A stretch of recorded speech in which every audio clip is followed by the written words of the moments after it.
Flight attendant refuses to apologize to black woman. 5 minutes later, she's fired by the airline CEO. Passengers buckle in for a swift journey, expecting the usual monotony of seatbelts, beverage carts, and safety demonstrations. Yet, on this flight with Delta Airlines, routine dissolves into a whirlwind of tension in the skies. A single heated encounter between a flight attendant and a black woman spins out of control.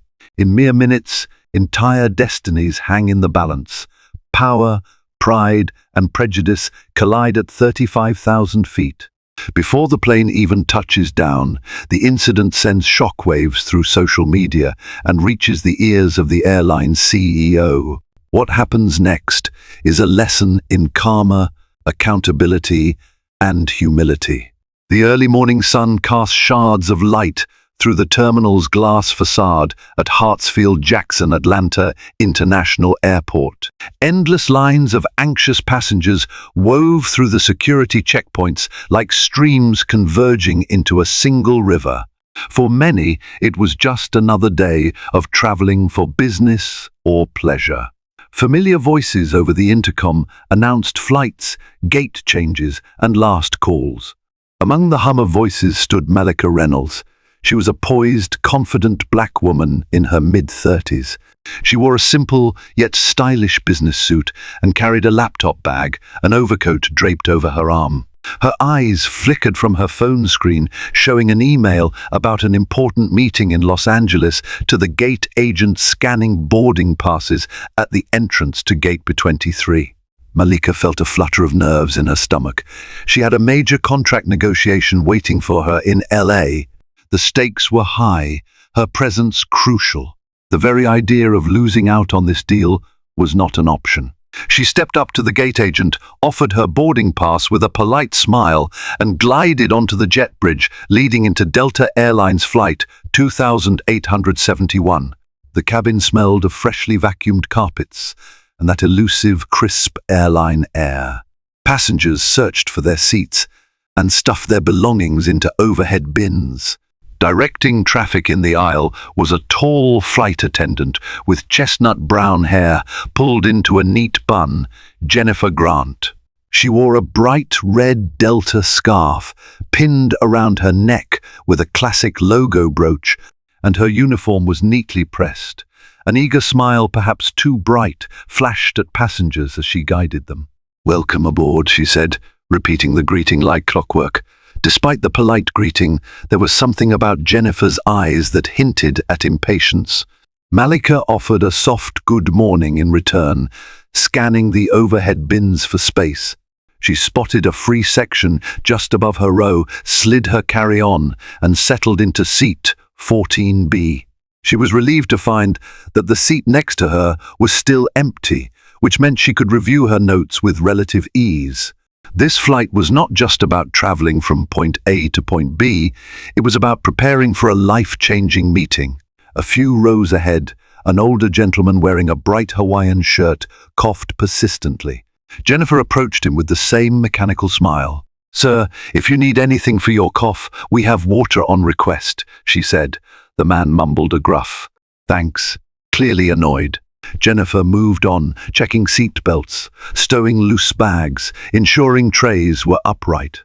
Beside Malika, a mother struggled to calm a fussy toddler, rummaging for snacks in her diaper bag. Jennifer walked by with forced sympathy. "Please remember to remain seated for takeoff, ma'am." Then, abruptly, her tone sharpened. "I'll have to ask you to keep the aisle clear." Malika caught that subtle shift in tone and attitude. She glanced at the mother, who looked a bit flustered but was doing her best. Jennifer's forced politeness triggered a small, uneasy feeling in Malika's stomach. She pushed it away, assuming flight attendants had to juggle tough conditions all the time. Within minutes, Jennifer's voice came over the PAR system. "Ladies and gentlemen, welcome aboard Delta Airlines Flight 2871 to Los Angeles. Our flight time today is approximately 4 hours and 30 minutes. Please direct your attention to the safety demonstration."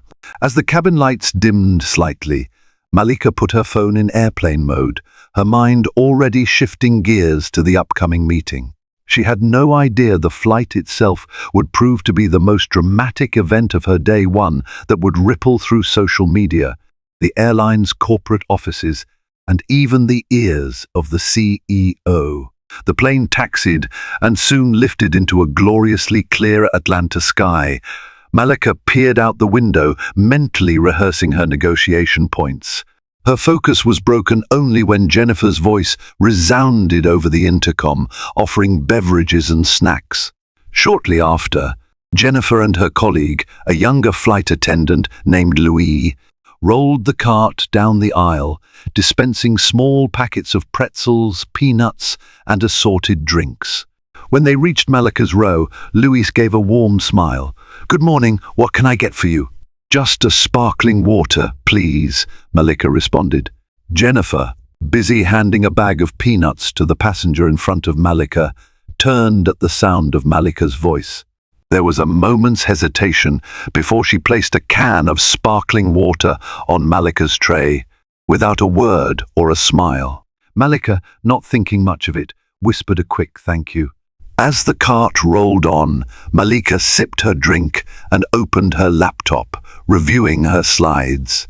The hum of the aircraft soothed her. Her mind drifted back to that momentary sense of unease. Jennifer's vibe had felt off. It was intangible but present. She tried to shake it off. She had no time for distractions. The negotiations in LA were critical. Still, something lingered. 2 rows behind Malika, she heard a commotion. A passenger had rung the call button. Jennifer returned to handle it. "Yes," came Jennifer's voice, this time sharper. "Can I help you?" "I asked for a vegetarian snack. You gave me peanuts," the voice said. It belonged to a woman who sounded both annoyed and concerned. "I'm allergic to peanuts, and I specifically asked if you had anything else. What do you want me to do about it now?" Jennifer snapped. A few heads turned, including Malika's. Typically, flight attendants handle passenger requests with at least a facade of patience. The passenger responded, "You could switch these peanuts for something else. Pretzels, maybe." "I'll see what I can find," Jennifer said, rolling her eyes and walking away. The tension in the cabin rose. Several passengers exchanged uneasy glances. Malika felt a surge of empathy for the passenger. She glanced over her seat, trying to get a glimpse of the woman, but her line of sight was blocked. The plane cruised on for the next hour with no major incidents. Malika became absorbed in her work, headphones on, typing away. Over time, the tension that had flickered seemed to fade into the background hum of engines and quiet conversation. That changed an hour and a half into the flight, when Malika decided to stretch her legs and use the lavatory. She walked to the back of the plane, noticing Jennifer was in a hushed conversation with her co-worker Louis near the galley. Louise looked uncomfortable. Jennifer looked exasperated. As Malika passed them, she caught snippets. "Tired of demands," Jennifer whispered. "They think they can just, and it's always the same type." Louise shot Jennifer a warning look, and they both noticed Malika in that instant. Jennifer's lips clamped shut. Malika, trying not to intrude, entered the lavatory. However, that last phrase, "the same type," echoed in her mind. Exiting the tiny restroom a minute later, Malika found Louis gone, presumably back to attend to other passengers. Jennifer was reorganizing the galley. Their eyes met briefly, and Malika offered a polite smile. Jennifer looked away almost immediately. Was that disdain? A negative spark? Malika could only guess. She walked back to her seat, suddenly uneasy. She couldn't shake the feeling that Jennifer's remark had been more than just general frustration. Could it have been racially tinged? She wanted to dismiss the thought as paranoia, but her gut instincts rarely led her astray. As Malika sat down, she felt a slight shift in the plane, a pocket of turbulence. She braced herself, returning to her notes. If Jennifer's attitude was the worst thing that happened this flight, then fine. Malika would let it slide. She had bigger fish to fry in Los Angeles. Little did she know, an even bigger storm was brewing at 35,000 feet. It happened about 2.5 hours into the flight, right when most passengers start to get restless. The seatbelt sign had blinked off, and people were free to move around. Malika was finishing a quick draft email to her legal counsel, saved to send once the plane landed and she had Wi-Fi again. She was about to power down her laptop when she noticed a sudden commotion near the aisle. A black woman, possibly in her late 20s, stood next to her seat, addressing Jennifer. "I'm sorry, but I asked you politely if there was a chance to get a seat swap so I can sit with my husband," the woman said. Her voice was measured but firm. Jennifer stood there, arms crossed. "Ma'am, the flight is full, and I've told you that. There's nothing I can do." The passenger glanced around. "But I see a vacant seat a couple rows down, and someone offered to switch." "Why did you say no?" "I said no because you can't just shuffle people around at your convenience," Jennifer snapped. Several passengers, including Malika, looked up at that. Usually, seat swaps are at flight attendants' discretion, and many flight attendants are happy to accommodate if a vacant seat is available. The passenger's eyes flickered with confusion. "But the gentleman in row 15 said he'd moved to my seat, so nobody's convenience is harmed, right?" Jennifer's posture stiffened even more. "I make the decisions. Please sit down or I'll have to involve the captain." Malika could almost feel the woman's frustration, the flush in her cheeks, the effort it took to keep her voice calm. "I don't understand why you won't let me swap a seat with someone who's willing. It's not like I'm demanding an upgrade." Jennifer's lips pursed, eyes darting around, possibly noting that other passengers were watching. "I've given you my answer. Sit down now, or you could be removed upon landing." Silence. The passenger's husband, a tall man with a gentle face, rose slightly from his seat a row behind. "Is there a problem?" he asked in a steady tone. "Yes," Jennifer stated flatly. "Your wife is refusing to follow instructions." A chorus of murmurs spread through the cabin. The tension was electric, thick enough to slice with a plastic airline knife. Malika's heart pounded. She couldn't believe the flight attendant was taking such a harsh stance over a seemingly simple request. The passenger said, "I'm not refusing to follow instructions. I'm just questioning why we can't swap if someone is willing. Why does it matter?" Jennifer shook her head slowly, each movement laced with contempt. "I don't have to explain myself to you. Now, sit down." Malika felt a pang of outrage. She craned her neck to see the vacant seat in question. Indeed, a man in row 15 was already standing, looking bewildered. "I'm happy to switch," he muttered to nobody in particular. Everyone heard it, though, and that only fueled the confusion. Why was Jennifer being so obstinate? The black woman took in a shaky breath. "You know what? This is ridiculous. I'd like to speak to your superior." Now, that was the trigger. Jennifer's face darkened. She stepped forward, pointing a finger in the passenger's face. "Don't you dare raise your voice at me. We don't have time for these theatrics. Sit down and keep quiet." Gasps rippled across the aisle. The passenger's husband reached out, gently guiding his wife back. At that moment, Malika couldn't stay silent. She stood up, her voice calm but resonant. "I think there's a misunderstanding. She's not raising her voice. We can all hear she's speaking normally. She just wants to sit with her husband. Another passenger has agreed. It shouldn't be a big deal." Jennifer whirled, eyes blazing. "Who asked you to chime in? This is between me and her." Malika felt a wave of heat rush through her. She had encountered microaggressions before, but never so blatant. She took a measured breath. "Ma'am, I'm not trying to argue, just hoping to resolve this peacefully." Jennifer glared. "I suggest you sit down if you don't want to face consequences." The row had grown silent, almost suffocatingly so. Malika, feeling every eye on her, sat back down. The black woman stared at Jennifer, a tear threatening to escape her eye. "All I want is an explanation," she whispered, sounding defeated. Jennifer's gaze held an icy superiority. No apology, no seat change, end of discussion. With that, She turned and strode down the aisle, leaving a swirl of confusion and anger in her wake. Malika locked eyes with the passenger and offered a sympathetic look. She saw the heartbreak, the humiliation. The woman gave a small nod of thanks. Meanwhile, the rest of the cabin seethed with silent indignation, though no one else openly challenged Jennifer. The fiasco was far from over.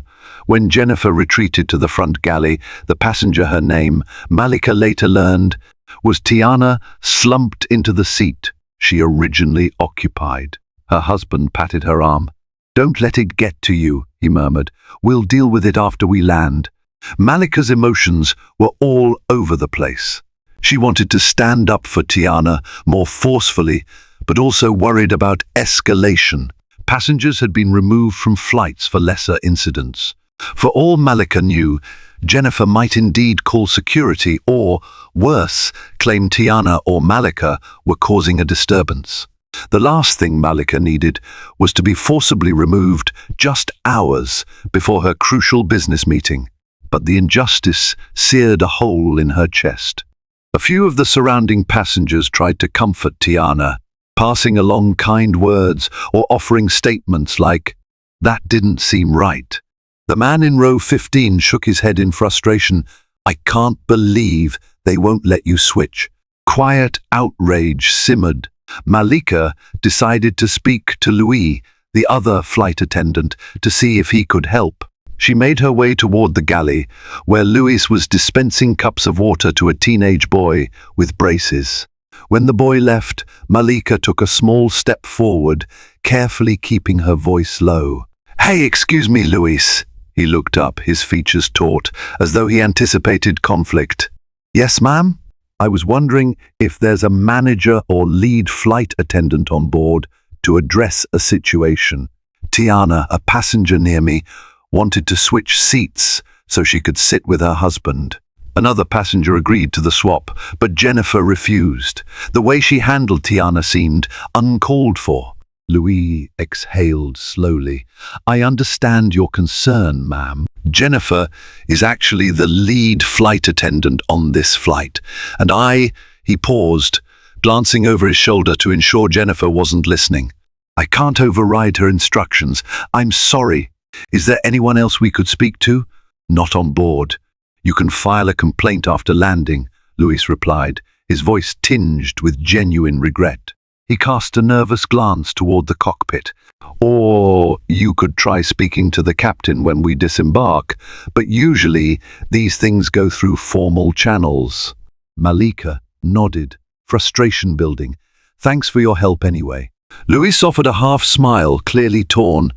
"Look, I wish I could do more." Returning to her seat, Malika caught sight of Tiana's husband leaning over, whispering to his wife. Tiana's face was in her hands, shoulders quivering. Malika felt an urge to comfort her, but also recognized that Tiana might need space. Instead, she sat quietly and opened her laptop once more, furiously typing a detailed account of what had happened. She noted the time, the flight number, Jennifer's name, and the sequence of events. If she had to file a complaint or serve as a witness, she wanted to be prepared. Tension remained thick as flight attendants prepared for a second beverage service. Jennifer walked the aisle stiffly, avoiding eye contact with Tiana and her husband. When she reached Malika's row, Malika politely shook her head at the offer of more snacks. She didn't want to force any interaction that might spark further conflict. A short while later, Tiana, gathering her courage, pressed the call button. Jennifer approached, arms folded. "What is it now?" she said, her tone clipped. "I'd like to request a formal complaint form," Tiana said, her voice trembling slightly but resolute. Jennifer arched an eyebrow. "We don't just carry complaint forms around like that. They do exist," Tiana insisted softly. "File your complaint online after we land. Now, turn off that call button if there's nothing else," Jennifer retorted, tapping the overhead button aggressively, her nails clicking against the plastic. "I'd like an apology." "You humiliated me for no valid reason," Tiana said, voice strong now. Jennifer let out a mirthless laugh. "You want an apology? For what? Your attitude?" If anything, you owe me an apology for being disruptive. Tiana's eyes widened. I'm not the one, ma'am. I have a job to do, and I won't stand here being attacked, Jennifer hissed, practically spitting the words. Consider this your final warning. Tiana's mouth dropped open, tears pooling at the corners of her eyes. Without another word, Jennifer spun on her heel and continued down the aisle. Furious whispers broke out among the passengers. Malika's jaw tightened. She was certain now that Jennifer was targeting Tiana, perhaps fueled by bigotry. Could Jennifer just be having a bad day? Possibly. But it certainly felt more personal. Malika watched as Tiana's husband wrapped an arm around her. "Let it go," he whispered. "We'll handle this on the ground." Tiana nodded, tears streaking her cheeks. In the digital age, nothing stays hidden, especially on flights where emotions run high and social media-savvy passengers can record from their smartphones. Unbeknownst to Jennifer, someone seated a few rows behind Tiana had been filming the entire interaction. It was a quiet witness, a short young woman with curly black hair, discreetly holding her phone at an angle that captured Jennifer's hostile posture and words. Each biting remark from Jennifer was now immortalized in pixels. Malika noticed the phone, recognized the subtle movements of someone capturing a video. Part of her felt relieved. If Tiana wanted evidence, there it was, unfiltered, undeniable. Another part of her braced for the possibility that viral videos can spark unpredictable outcomes. 30 minutes before the plane's scheduled arrival, the hum in the cabin was punctuated by that same young woman tapping rapidly on her phone. Malika suspected she might already be uploading the footage, or at least preparing to share it widely. No one seemed to notice but Malika, who offered the woman a small nod of encouragement. The woman nodded back. Within minutes, a faint beep indicated that some phones had connected to in-flight Wi-Fi. Then came a ripple of hushed gasps as a flurry of smartphone notifications lit up. A few passengers who had paid for Wi-Fi or had complimentary passes started checking Twitter, Instagram, and other platforms. Malika, who had decided not to buy Wi-Fi for the flight, saw looks of shock and murmurs traveling from seat to seat. Something was happening online. Jennifer, apparently oblivious, continued her final cabin checks. Her stern face roamed over the rows of passengers as if daring anyone to challenge her. Little did she know, a Twitter storm was gathering strength in real time. The video clip, roughly 2 minutes long, showed Jennifer's hostility, her refusal to allow a seat swap for no discernible reason, and her pointed statement, "No apology, no seat change." End of discussion. Overlaid text on the clip labeled Jennifer as a flight attendant refusing to help a black couple. The video's caption read, "Delta flight attendant humiliates black woman for asking to sit with husband. #racism on planes." Passengers who recognized themselves or had witnessed the incident were retweeting and commenting. The uproar on social media was building, unstoppable. And all this was happening before the flight even touched the runway. The seeds of justice were silently sprouting, ready to break through in the unlikeliest of ways. The plane touched down at LAX with only a slight bump. The intercom dinged, and Jennifer's voice announced, "Welcome to Los Angeles. The local time is 10:15 am. We'll be taxiing for a few minutes, so please remain seated." Her tone, though official, carried that same edge of superiority. As soon as the seatbelt sign blinked off, Tiana looked visibly relieved. Her husband helped gather her belongings, and they stood in the aisle, waiting to deplane. Jennifer moved to the front exit, plastering on a wide but unconvincing smile, offering passengers the usual "thank you for flying with us" or "have a good day." Malika braced herself for a final confrontation. She wanted to be near Tiana, just in case. The line of passengers shuffled forward slowly. When Tiana and her husband reached the front, Jennifer gave them a plastic grin. "Have a pleasant day," she said, disinterest dripping from her tone. Tiana paused. I'm still waiting for that apology. Jennifer didn't budge. Have a pleasant day, she repeated. Malika quickly interjected. Is there a supervisor here at the gate we could speak to? Jennifer nodded to the corridor. Yes, if you'd like to talk. They're at the gate desk. By all means, go ahead. She practically shooed Tiana and Malika forward. The tension in the corridor outside the plane was as thick as inside. Several passengers lingered, presumably wanting to see if justice would be served or if they might provide testimony. Outside the aircraft door, a gate agent named Rebecca, looking somewhat startled, took in the sight of Tiana, her husband, Malika, and a half-dozen other passengers stepping forward. How can I help you? Rebecca asked politely. Tiana's voice trembled with fatigue and anger. I need to file a complaint against the flight attendant, Jennifer Grant, for how she treated me. She refused to let me swap seats with a willing passenger so I could sit with my husband, spoke to me in a demeaning way, and refused to apologize. Rebecca's eyes widened slightly. She seemed genuinely concerned. I'm so sorry to hear that. Let me contact the ground supervisor. Moments later, a tall man wearing a Delta name badge that read Anthony Barnes. Ground supervisor approached. What seems to be the issue? He asked, scanning the group warily. Tiana launched into the story, tears glistening at the corners of her eyes. Malika chimed in with her observations, explaining how Tiana had been humiliated and singled out. Other passengers nodded in agreement. Meanwhile, the younger woman who had recorded the incident stepped forward and quietly offered her phone. I captured it on video. Anthony looked uncomfortable, but committed to hearing everyone out. Let's move to the seating area so we're not blocking the gate, he suggested. He led the group to a quieter corner, where he listened intently and even watched a portion of the video. His face paled slightly. This is quite serious, he said. I'll need to get your statements. Would you be willing to fill out a quick report? Tiana nodded, her husband offering support. Malika agreed too. She was determined to see this through. Jennifer remained on the aircraft, presumably tidying up or preparing for the next flight. Perhaps she thought this would all blow over like a passing storm. But the viral video had already begun to do its work.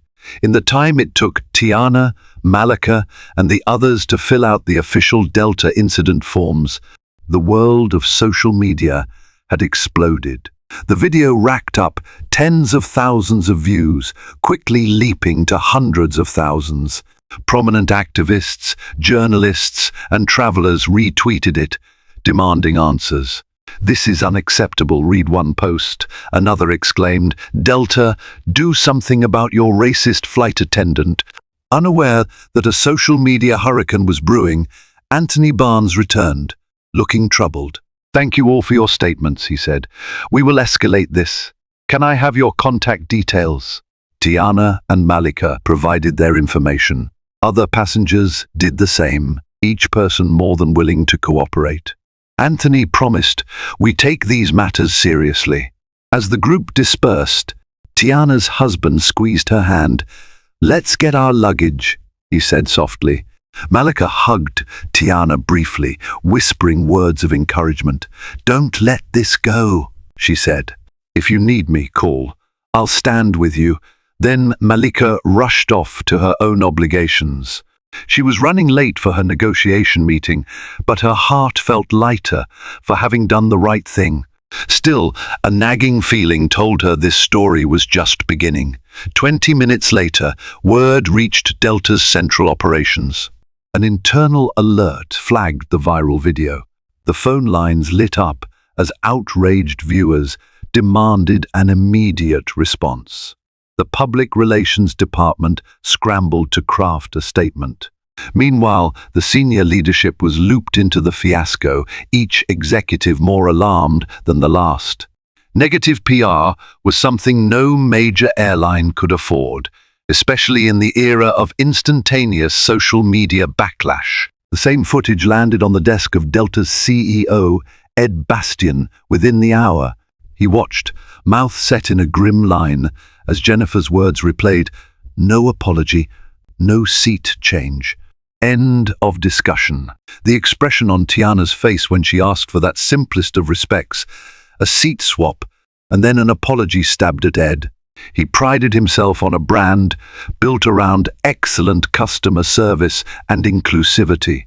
The meltdown in the video was the complete antithesis of Delta's mission.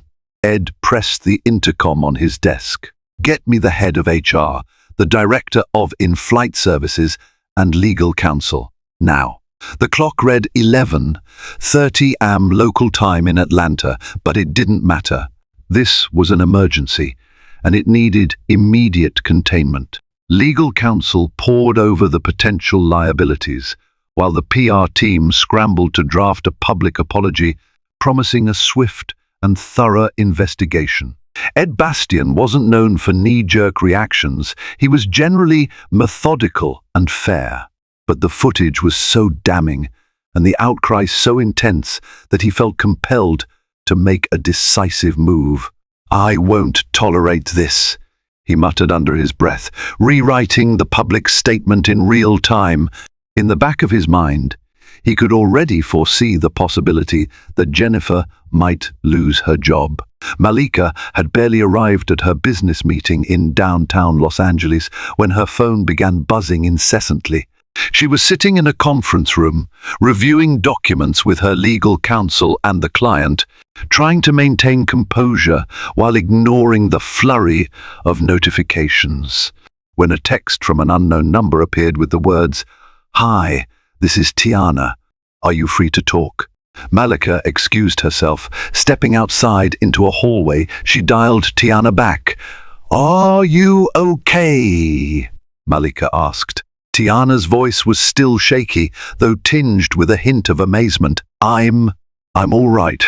I just got a call from someone at Delta's headquarters.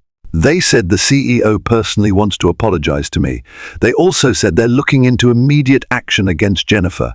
Malika closed her eyes, exhaling a grateful breath. "That's good news. It sounds like they're taking it seriously. They offered to fly me and my husband back to Atlanta, first class, all expenses paid, so we can meet with some of their executives," Tiana continued. "I'm not sure I trust them, but I'm considering it." Malika encouraged caution. "It might be worth hearing them out. But, Tiana, if you feel uncomfortable or pressured, consult a lawyer. Sometimes big corporations do these things to manage PR, not necessarily out of genuine remorse." Tiana agreed. "Right. Thank you for everything, though. Your support means so much." Ending the call, Malika felt a mixture of relief and concern. She knew how large entities often operated. They wanted damage control. Genuine accountability remained to be seen. Returning to the negotiation table, she refocused on her work, but her thoughts kept drifting back to Tiana and the unfolding drama. Back at LAX, Jennifer was unaware of the tempest swirling online. She had gone about her regular post-flight duties, ensuring the cabin was clean, collecting leftover snacks, and checking for lost items. Half an hour later, she stepped into the crew lounge and pulled out her phone. Immediately, she noticed a barrage of text messages, missed calls, and notifications. Her phone nearly vibrated off the table. "Jennifer, call me ASAP," read one text from a colleague. Another from her sister, "OMG, what did you do? Check Twitter." Confused, Jennifer opened Twitter. Her eyes widened as she saw the trending hashtag racism on planes. The top tweet linked to a video featuring her face mid-argument.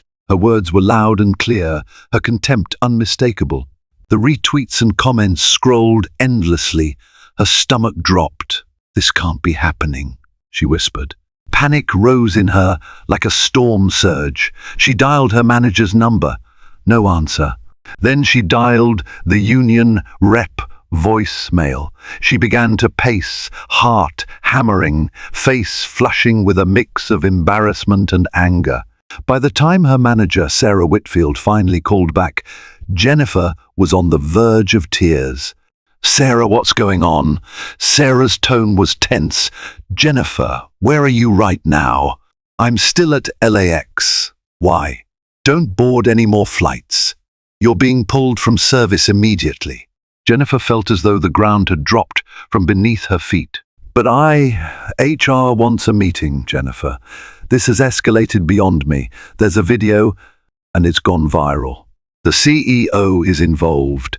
Jennifer's breathing came in short, rapid bursts. "Sarah, it wasn't like that. That passenger was being—" "You'll get your chance to explain," Sarah interjected, her voice resigned. "But right now, do not speak to anyone about this. Wait for further instructions." The call ended, leaving Jennifer alone with her thoughts. Her head spun, denial warring with fear.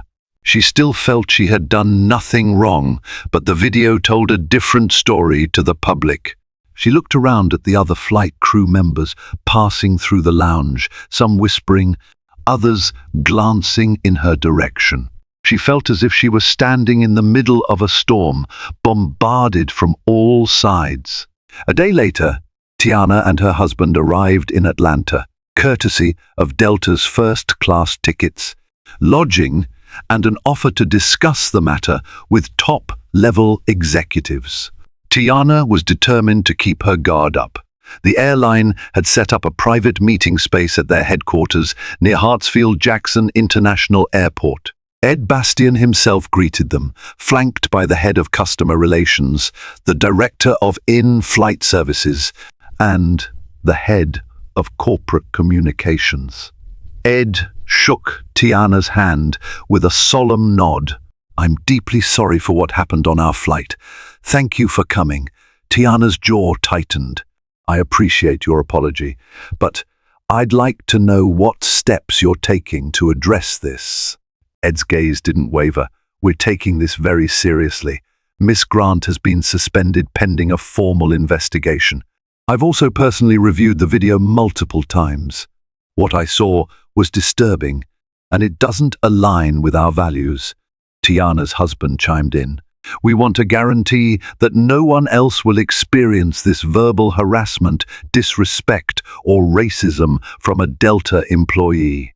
Ed glanced at his colleagues, then replied firmly, "We're implementing immediate retraining for our in-flight staff on diversity, inclusion, and conflict resolution. Furthermore, we plan to create an oversight committee that regularly reviews passenger complaints specifically related to discrimination. We'd also like you to be part of that conversation to help us improve." Tiana folded her arms. "Training is good, but it won't fix everything if individuals feel emboldened to act like that." "What about Jennifer specifically?" Ed sighed. "We can't discuss specific disciplinary actions in detail, but we're committed to a just outcome. Our legal department is finalizing the next steps." Though the atmosphere remained tense, Tiana felt a glimmer of hope. She had gone from feeling powerless and humiliated at 35,000 feet to standing face-to-face with the CEO of a major airline. If nothing else, her voice was being heard. While Tiana and her husband sat in the corporate boardroom, Jennifer paced outside HR's offices, waiting for her scheduled hearing. She had spent the last 24 hours dreading this moment, reading the avalanche of negative comments online. She felt a curious mixture of indignation and fear. Part of her clung to the belief that she had been justified. Tiana had been difficult in her mind. Another part realized that even if Tiana had been the biggest nuisance, her own conduct had been unprofessional and, now, indefensible in the public eye. Finally, an HR representative called her in. Seated at a long table were a panel of individuals, including the director of in-flight services, a legal advisor, and the airline's internal ethics officer. The tension was suffocating. Jennifer swallowed hard. "We've reviewed the flight records, passenger statements, and the video," began the director of in-flight services, a stern-faced woman named Paula Carter. Do you have any explanation for your behavior?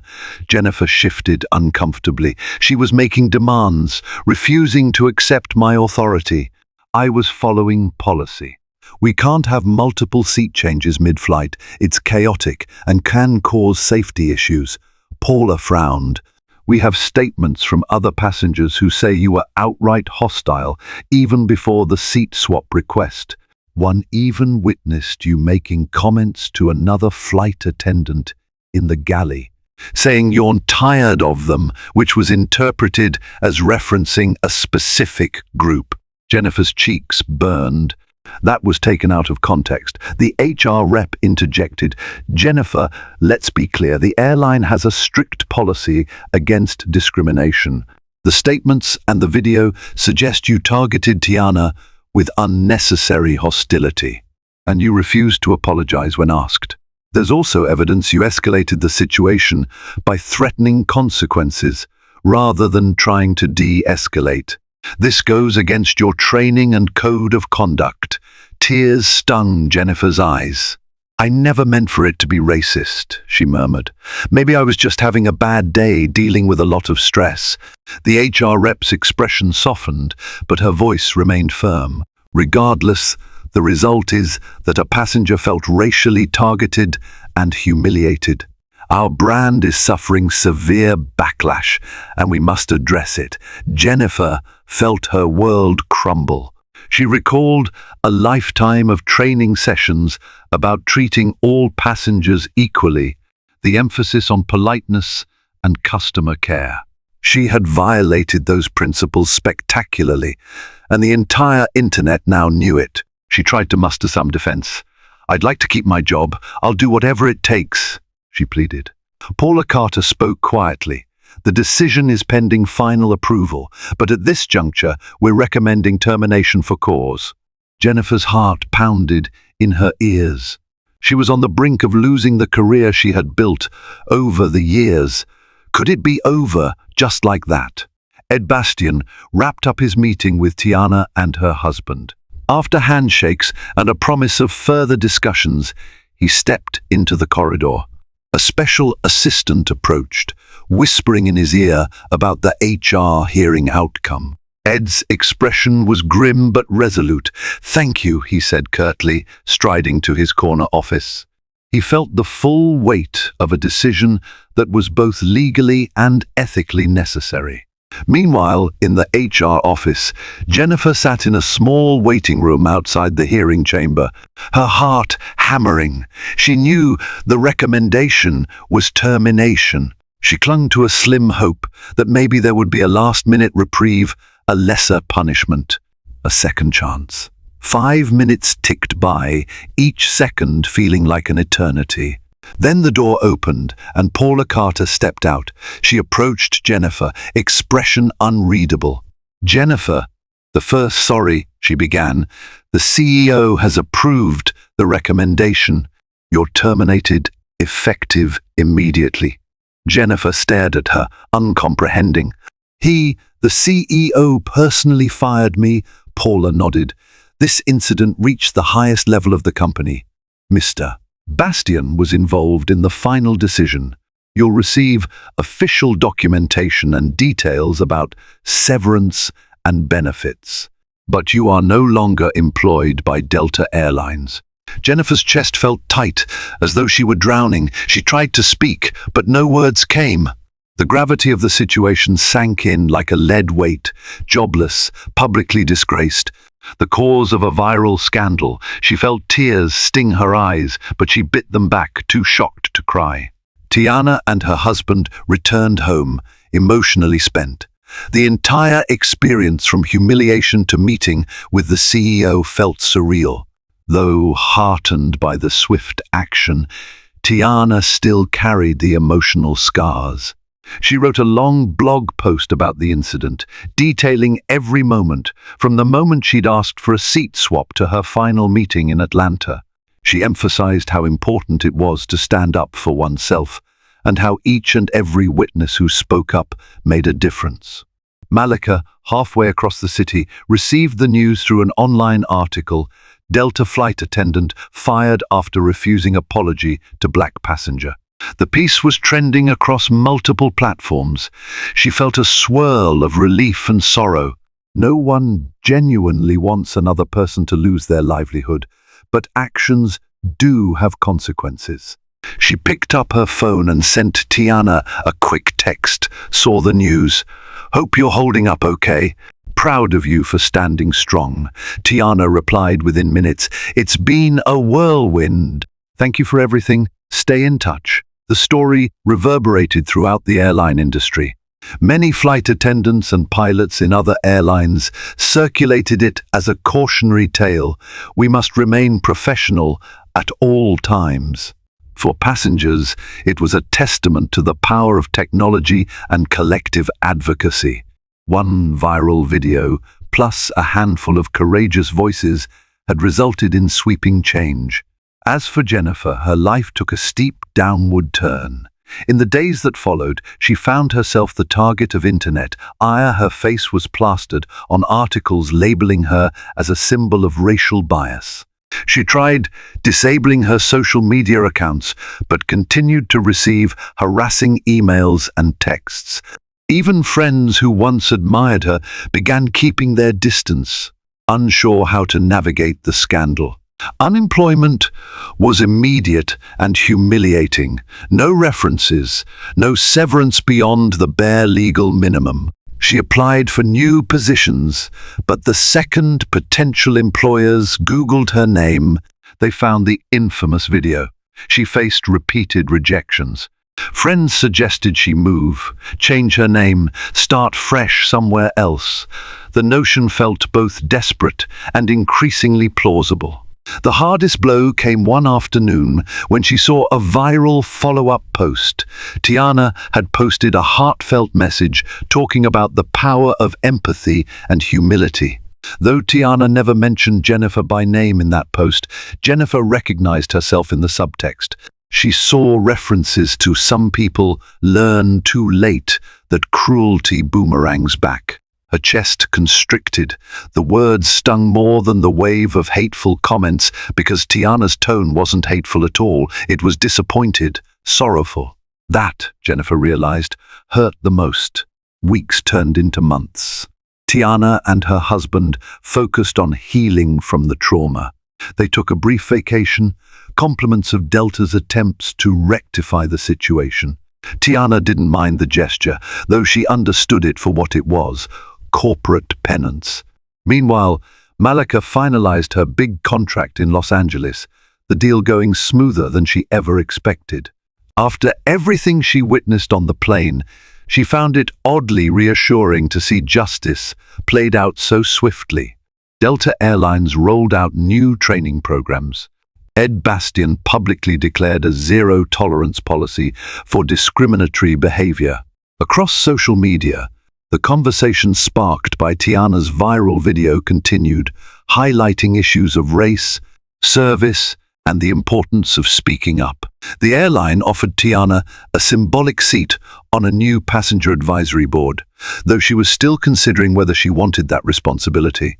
She and her husband received countless messages of support from strangers worldwide, many sharing their own stories of discrimination.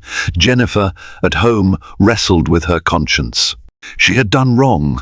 That much was clear. Though initially defensive, she sank into a heavy self-reflection. She sought therapy to cope with her depression and the avalanche of guilt. She considered writing Tiana a letter, but fear and shame stopped her each time. The more she reflected, the more she realized that her behavior had been fueled by biases and frustrations she had never resolved or even consciously acknowledged. Now she was paying the price. Hard karma indeed. Out of this dark chapter emerged new connections and surprising opportunities for some. A social justice organization reached out to Tiana, inviting her to speak on panels about travelers' rights and discrimination. Tiana found her voice growing more comfortable in advocating for change. Malika, seeing Tiana's newfound purpose, offered her pro bono consulting services for any ventures. Tiana might want to start. "You were brave," Malika said. "Sometimes bravery opens doors." In a twist of fate, one of the biggest real estate developers in LA, the same one Malika had been negotiating with, happened to see the viral story. Impressed by Malika's integrity, they extended their partnership, leading to a long-term contract that boosted her reputation immensely. Thus, the flight that began as a routine journey from Atlanta to Los Angeles sparked a chain of events that would reverberate through personal lives and corporate corridors alike. Lives were changed, some destroyed, others elevated. The lesson echoed clearly: in a world where every action can be captured and shared, one's true character can become public domain in an instant, and sometimes karma acts swiftly. In the aftermath, Tiana looked back on the nightmare at 35,000 feet and realized it had led her to a new calling. She planned to use her experience to advocate for fair treatment and speak out against racism. Malika, still juggling her burgeoning career, kept an open line of communication with Tiana, forging a friendship born of solidarity and mutual respect. Meanwhile, Jennifer Grant struggled to rebuild her life. She occasionally lurked online, seeing headlines that read, "Fired flight attendant learns lesson in empathy." She felt the sting of her downfall, but also a strange hope that perhaps she could still grow from this. She learned, brutally, that no one is above accountability and that one's worst behavior could become a life-defining moment. Delta Airlines swiftly instituted fresh training modules and introduced an annual review process for employees, reinforcing that their brand promise of inclusivity wasn't just empty jargon. They also launched a new apology and compensation protocol for passengers who experienced discrimination. While cynics labeled these moves as purely reactive PR, many travelers welcomed them as steps in the right direction. And so, a single request for a seat swap ignited a cascade of consequences, exposing hidden biases, sparking corporate reform, and reminding everyone that apologies do matter. Indeed, something as small as a sincere apology could have averted an entire crisis. But when that apology was refused, destiny took over, delivering swift justice in the form of internet uproar and a decisive CEO who refused to compromise his company's ethics. Karma did not wait long to deliver its verdict. Within minutes 5, to be exact, Jennifer Grant found herself unemployed, ejected from the career she had once cherished. And Tiana, though wounded, emerged stronger, her voice amplified on a global scale. This dramatic journey played out at 35,000 feet and splashed across social media reminds us all that the smallest actions can spark tremendous consequences. One flight attendant's refusal to show basic human decency not only upended her own career, but also set off a chain reaction that reached the highest levels of a major airline. Tiana's courage to demand respect and the support of witnesses who spoke up revealed the power of unity and truth in the face of injustice. We can each be a catalyst for positive change simply by refusing to stay silent when we see wrongs committed. If this story resonated with you, please show your support by hitting the like button, sharing it with friends, and subscribing to the channel. Help spread this message far and wide so we can all learn from these events and work toward a more respectful, inclusive world.